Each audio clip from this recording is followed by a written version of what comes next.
ஆண்டவருடைய பரிசுத்தமுள்ள நாமம் மகிமைப்படுவதாக. லாகிம் டிவி வழங்கும் ஆட்டுக்குட்டியானவரின் சத்தம் என்கின்ற இந்த நிகழ்ச்சிக்கு உங்கள் யாவரையும் நாங்கள் அன்போடு கூட நாங்கள் வரவேற்கிறோம். ஆண்டவர் இந்த நிகழ்ச்சியை நமக்கு ஆசீர்வாதமாக மாற்றி கொடுக்கும்படி நாம் யாவரும் இருக்கிற இடத்தில் நம்முடைய கண்களை மூடி நம்முடைய தலைகளை தாழ்த்தி ஜெபிப்போம். பரிசுத்தமுள்ள எங்கள் பிதாவே, சர்வ வல்லமை உள்ள ஆண்டவரே, உம்முடைய குமாரனாயிருக்கிற இயேசுவின் நாமத்தில் ஆட்டுக்குட்டியானுடைய சத்தத்தை கேட்கும்படி தேவனுடைய சமூகத்திலே நாங்கள் வந்திருக்கிறோம். எங்களோடு பேசும், நாங்கள் கேட்கிறோம். இயேசுவின் மூலம் ஜெபிக்கிறோம் நல்ல பிதாவே, ஆமேன். பிரியமானவர்களே, இந்த நாளிலே நான் உங்களோடு பேசும்படி எடுத்துக்கொண்ட தலைப்பு என்னவென்றால், ஜெபத்தின் வல்லமை, the power of prayer. இந்த உலகத்திலே ஒவ்வொன்றிற்கும் ஒரு வல்லமை இருக்கிறது. காற்றுக்கு ஒரு வல்லமை இருக்கிறது. சமீப காலங்களிலே நாம் பார்த்தோம், ஏராளமான காற்றின் பெயர்கள் பத்திரிகைகளிலே வெளிவந்தது. அந்த காற்று பலத்த சேதங்களை ஏற்படுத்துகிறதை நாம் பார்த்திருக்கிறோம். ஏராளமான மின் கம்பங்கள், ஏராளமான மரங்கள், இன்னும் பலவிதமான சேதங்களை இந்த காற்றுகள் ஏற்படுத்துகிறதை பார்க்கிறோம். காற்றுக்கு ஒரு வல்லமை உண்டு, மின்சாரத்திற்கு ஒரு வல்லமை உண்டு, என்ஜின் அதற்கு ஒரு வல்லமை உண்டு. இப்படி பல காரியங்களை நாம் சொல்லிக்கொண்டே போகலாம். ஆனால் தேவனுடைய பிள்ளைகளாகிய நமக்கு ஜெபம் மிகப்பெரிய ஒரு வல்லமையாக கர்த்தர் தந்திருக்கிறார். ஒரு தேவ மனிதனுடைய வாழ்க்கையிலே ஜெபத்தின் மூலமாக ஏற்பட்ட ஒரு காரியத்தை இந்த காலை நேரத்தில் நாம் சிந்திக்க போகிறோம்.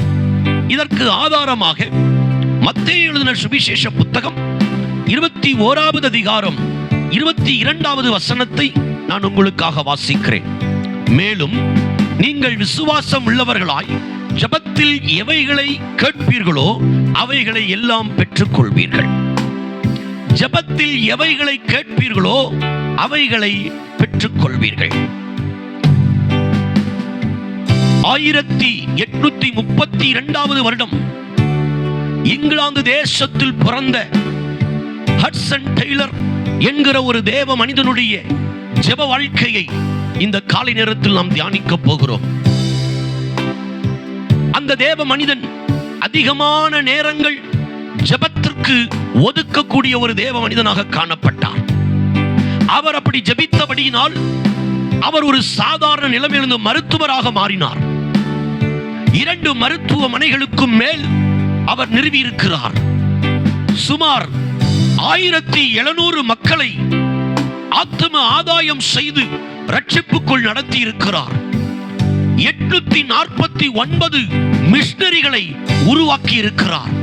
இதெல்லாம் எப்படி நடந்தது என்று அவருடைய வாழ்க்கையை உற்று பார்த்தால் ஜெபம் ஒரு ஆழமான அஸ்திபாரமாக அவருடைய வாழ்க்கையில் காணப்பட்டதை நாம் அறிய முடியும். அவருடைய தனிப்பட்ட வாழ்க்கையை குறித்து அவர் பேசும்போது அவரோடு இயேசுவை அறியாத 5 நண்பர்கள் இருந்ததாக அவர் தன் புத்தகத்தில் குறிப்பிடுகிறார். அந்த 5 நபர்களுடைய பெயர்களையும் தன்னுடைய பரிசுத்த வேதாகமத்தில் ஒரு பேப்பரில் எழுதி தினந்தோறும் காலை நேரத்தில் முழங்கால் படியிட்டு அவர்களுடைய பெயர்களை சொல்லி ஜெபிப்பது இந்த தேவ மனிதனுடைய வழக்கமாக காணப்பட்டது.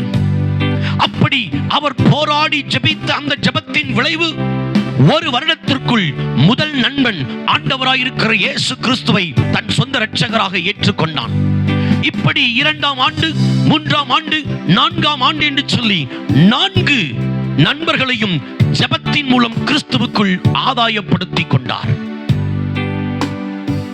தன்னுடைய முதுகு பகுதியில் ஏற்பட்ட ஒரு பயங்கரமான பலவீனத்திலே ஹட்சன் டெய்லர் என்கிறதான இந்த மிஷனரி மரித்து போனார். அவருடைய சரீரத்தை சுத்தம் செய்து நல்லடக்கம் செய்வதற்காக கல்லறை தோட்டத்தில் அந்த கல்லறை பெட்டியில் அவருடைய சரீரம் வைக்கப்பட்டது.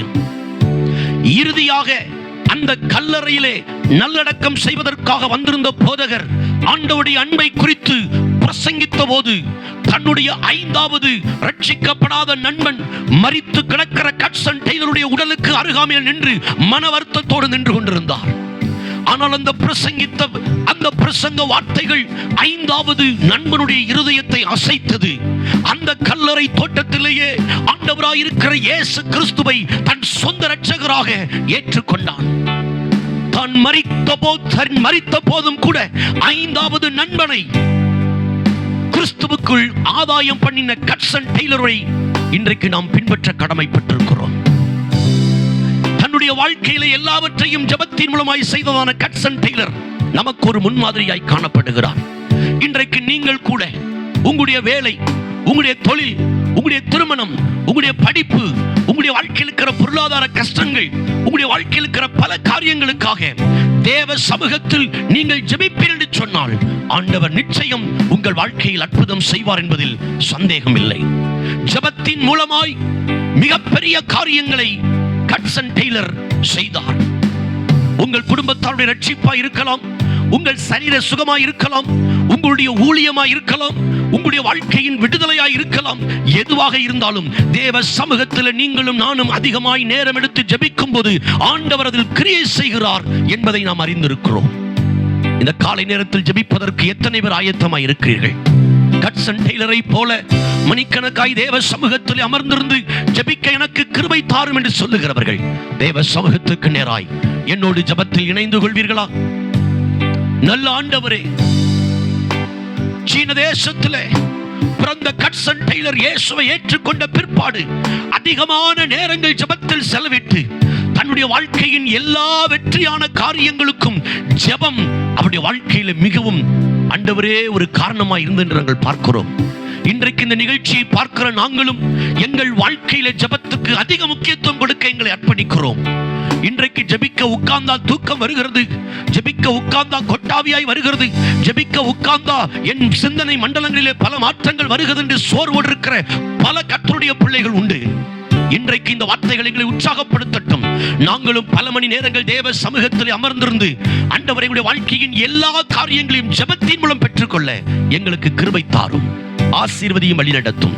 இயேசுவின் மூலம் ஜெபிக்கிறோம் நல்ல பிதாவே, ஆமேன், ஆமேன். பிரியமானவர்களே, இந்த நிகழ்ச்சி உங்களுக்கு ஆசீர்வாதமாய் இருந்திருக்குமானால் நீங்கள் மற்றவர்களுக்கு அதை தெரியப்படுத்தும்படி உங்களை அன்பாய் நாங்கள் கேட்கிறோம். எங்களுடைய சேனல் லாகிம் டிவி என்கிற யூடியூப் சேனலையும் நீங்கள் சப்ஸ்கிரைப் பண்ணும்படி உங்களை அன்பாய் நாங்கள் கேட்டுக்கொள்கிறோம். உங்களுடைய ஜெப விண்ணப்பங்கள் மற்றும் மேலான கருத்துகள் இருக்குமானால் கீழே தெரிகிற எங்கள் தொலைபேசி எண்ணுக்கு தொடர்பு கொண்டு நீங்கள் அதை தெரிவிக்கும்படி உங்களை அன்பாய் கேட்கிறோம். கர்த்தர் தாமே உங்களை ஆசீர்வதிப்பாராக. God bless you.